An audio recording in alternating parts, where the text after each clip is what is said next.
Livre de l'Exode, chapitre 16. Toute l'assemblée des enfants d'Israël partit d'Élim, et ils arrivèrent au désert de Sin, qui est entre Élim et Sinaï, le 15e jour du second mois après leur sortie du pays d'Égypte.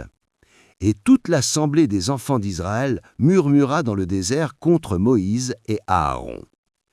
Les enfants d'Israël leur dirent: que ne sommes-nous morts par la main de l'Éternel dans le pays d'Égypte, quand nous étions assis près des pots de viande, quand nous mangions du pain à satiété? Car vous nous avez menés dans ce désert pour faire mourir de faim toute cette multitude. L'Éternel dit à Moïse: voici, je ferai pleuvoir pour vous du pain du haut des cieux.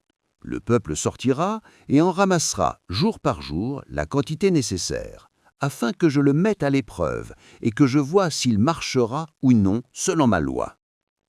Le 6e jour, lorsqu'ils prépareront ce qu'ils auront apporté, il s'en trouvera le double de ce qu'ils ramasseront jour par jour. Moïse et Aaron dirent à tous les enfants d'Israël: ce soir, vous comprendrez que c'est l'Éternel qui vous a fait sortir du pays d'Égypte. Et au matin, vous verrez la gloire de l'Éternel, parce qu'il a entendu vos murmures contre l'Éternel. Car que sommes-nous pour que vous murmuriez contre nous? Moïse dit: l'Éternel vous donnera ce soir de la viande à manger, et au matin du pain à satiété, parce que l'Éternel a entendu les murmures que vous avez proférés contre lui. Car que sommes-nous? Ce n'est pas contre nous que sont vos murmures, c'est contre l'Éternel. Moïse dit à Aaron: dites à toute l'assemblée des enfants d'Israël: approchez-vous devant l'Éternel, car il a entendu vos murmures. Et tandis qu'Aaron parlait à toute l'assemblée des enfants d'Israël, ils se tournèrent du côté du désert, et voici, la gloire de l'Éternel parut dans la nuée. L'Éternel, s'adressant à Moïse, dit: j'ai entendu les murmures des enfants d'Israël. Dis-leur: entre les 2 soirs vous mangerez de la viande, et au matin vous vous rassasierez de pain. Et vous saurez que je suis l'Éternel, votre Dieu. Le soir, il survint des cailles qui couvrirent le camp. Et au matin, il y eut une couche de rosée autour du camp. Quand cette rosée fut dissipée, il y avait à la surface du désert quelque chose de menu comme des grains, quelque chose de menu comme la gelée blanche sur la terre. Les enfants d'Israël regardèrent et ils se dirent l'un à l'autre: qu'est-ce que cela? Car ils ne savaient pas ce que c'était. Moïse leur dit: c'est le pain que l'Éternel vous donne pour nourriture. Voici ce que l'Éternel a ordonné: que chacun de vous en ramasse ce qu'il faut pour sa nourriture, 1 homère par tête, suivant le nombre de vos personnes. Chacun en prendra pour ceux qui sont dans leur tente.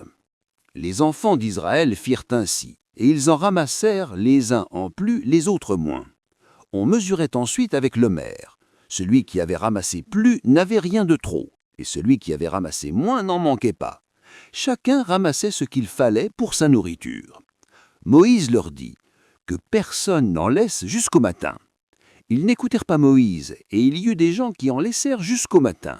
Mais il s'y mit des vers, et cela devint infect. Moïse fut irrité contre ces gens. Tous les matins, chacun ramassait ce qu'il fallait pour sa nourriture. Et quand venait la chaleur du soleil, cela fondait. Le 6e jour, ils ramassèrent une quantité double de nourriture, 2 homères pour chacun. Tous les principaux de l'assemblée vinrent le rapporter à Moïse. Et Moïse leur dit: c'est ce que l'Éternel a ordonné. Demain est le jour de repos, le sabbat consacré à l'Éternel. Faites cuire ce que vous avez à faire cuire, faites bouillir ce que vous avez à bouillir, et mettez en réserve jusqu'au matin tout ce qui restera. Ils le laissèrent jusqu'au matin, comme Moïse l'avait ordonné. Et cela ne devint point infect, et il n'y s'y mit point de vers. Moïse dit: mangez-les aujourd'hui, car c'est le jour du sabbat. Aujourd'hui, vous n'en trouverez point dans la campagne. Pendant 6 jours, vous en ramasserez, mais le 7e jour, qui est le sabbat, il n'y en aura point. Le 7e jour, quelques-uns du peuple sortirent pour en ramasser, et ils n'en trouvèrent point. Alors l'Éternel dit à Moïse: jusqu'à quand refuserez-vous d'observer mes commandements et mes lois? Considérez que l'Éternel vous a donné le sabbat. C'est pourquoi il vous donne au 6e jour de la nourriture pour 2 jours. Que chacun reste à sa place et que personne ne sorte du lieu où il est au 7e jour. » Et le peuple se reposa le 7e jour. La maison d'Israël donna à cette nourriture le nom de manne. Elle ressemblait à de la graine de coriandre, elle était blanche et avait le goût d'un gâteau au miel. Moïse dit : « Voici ce que l'Éternel a ordonné. Que 1 omer rempli de manne soit conservé pour vos descendants, afin qu'ils voient le pain que je vous ai fait manger dans le désert, après vous avoir fait sortir du pays d'Égypte. » Et Moïse dit à Aaron : « Prends un vase, mets-y de la manne plein un omer, et dépose-le devant l'Éternel, afin qu'il soit conservé pour vos descendants. » Suivant l'ordre donné par l'Éternel à Moïse, Aaron le déposa devant le témoignage, afin qu'il fût conservé. Les enfants d'Israël mangèrent la manne pendant 40 ans, jusqu'à leur arrivée dans un pays habité. Ils mangèrent la manne jusqu'à leur arrivée aux frontières du pays de Canaan. L'omer est la 10e partie de l'épha.